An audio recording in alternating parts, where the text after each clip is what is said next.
I'm a Babu doula, childbirth educator, and lactation counselor.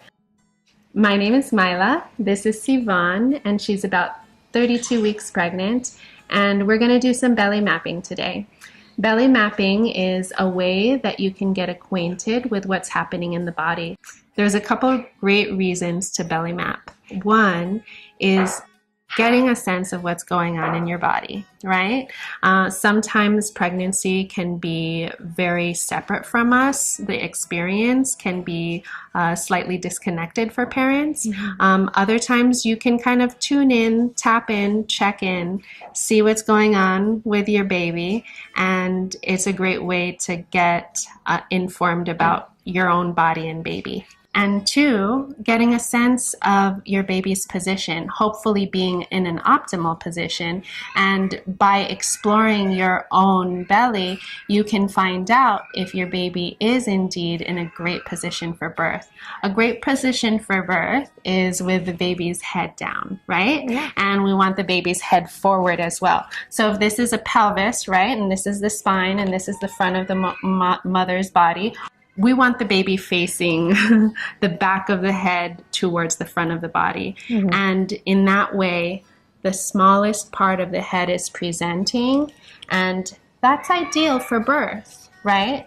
As opposed to the larger presentation, which would be a little more difficult and take a little longer. So we want your baby to be set up for optimal fetal positioning. And the third reason is in the chance that your baby could use a little support in finding optimal fetal positioning, you can enhance that process by taking some action and giving maternal balance where the baby can respond to it. So today we're going to do some belly mapping, and you'll see a little more about how it goes. First of all, when you palpate your belly, you can press on yourself, right? And your baby is cushioned within the amniotic fluid. There's soft tissue all around. So you can actually go ahead and palpate at a pressure that feels comfortable to you and explore. And you're going to tell me a little more about what you feel, okay? Get warm and cozy with your baby. See if you can feel anything at all. A little hard bump here. Okay. Oh, it's hard here too. Okay. So let's pause here. So you noticed so far that you felt a hard bump here of some kind. Okay. So yep, right here. Right. And as you continue to palpate around, you might notice an area that is firm and an area that is soft. And you can just kind of trace exactly what you're doing. This is wonderful. And you'll tell me where you feel more baby, on which side you might feel. So with belly mapping, we have the quadrants of the belly, and we think of it as the four corners. And from our outside view, we begin to determine the simple pieces of the puzzle that we can then put together later. So for now, we're finding out where she feels the bulk of her baby, the firm areas, and maybe the soft areas. So far as you've been feeling, have you noticed an area that's more firm than others? It's more firm on this side. Okay, and have you noticed an area that's more soft than others? Looked like your baby kicked or did something. It definitely moved. He's like, stop it. It's firm here. Okay. You feel some firmness on that side, huh? Okay. And babies are moving throughout the day. So just because we find ourselves noticing a position this morning, that position can totally be different in the evening, but still really great to have a sense. Your baby at 32 weeks, you are, right? Your baby's going to be doing all kinds of wonderful stuff. Oftentimes at 34 weeks, your baby has generally found the position that it might want to continue to stay in throughout the remainder of pregnancy. But there's obviously still movement, and you can still integrate maternal balance to support changes. But it's a general statistic that your baby has found its position.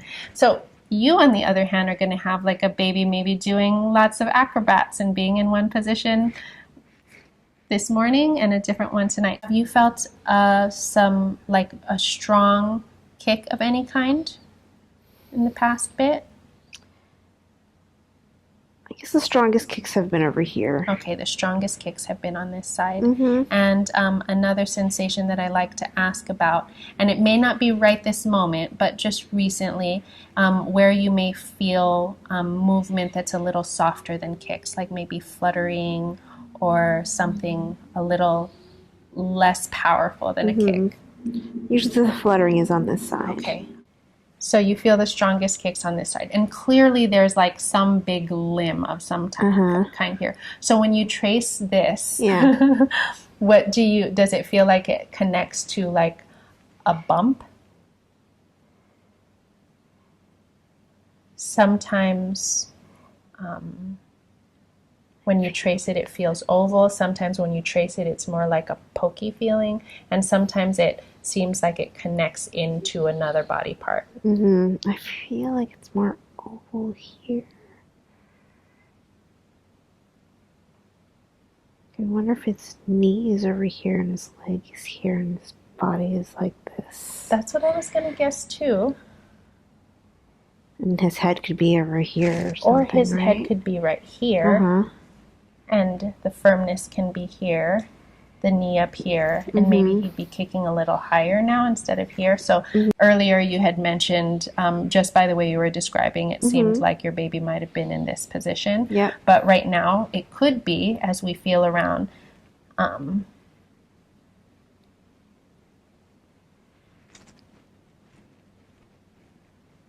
that your baby is in a little more of a head down position, and that the firmness is up here, tracing this way, and that it might be in a fetal position where its feet are up here.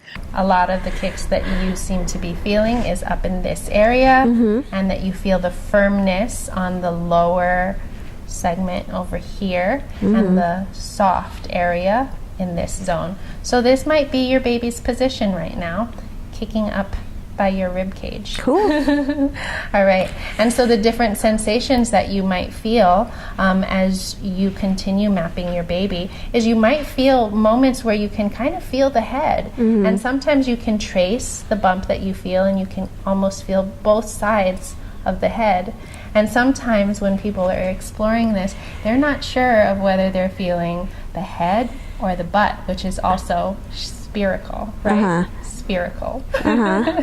And one little tip is that sometimes when you move the head, if you're to, like, you know, have a little movement, the head moves on its own, right?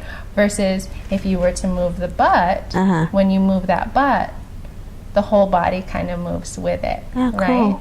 So it's just one way when people are like, I don't know if my baby's in breech position or head down. It's one of the ways you can explore.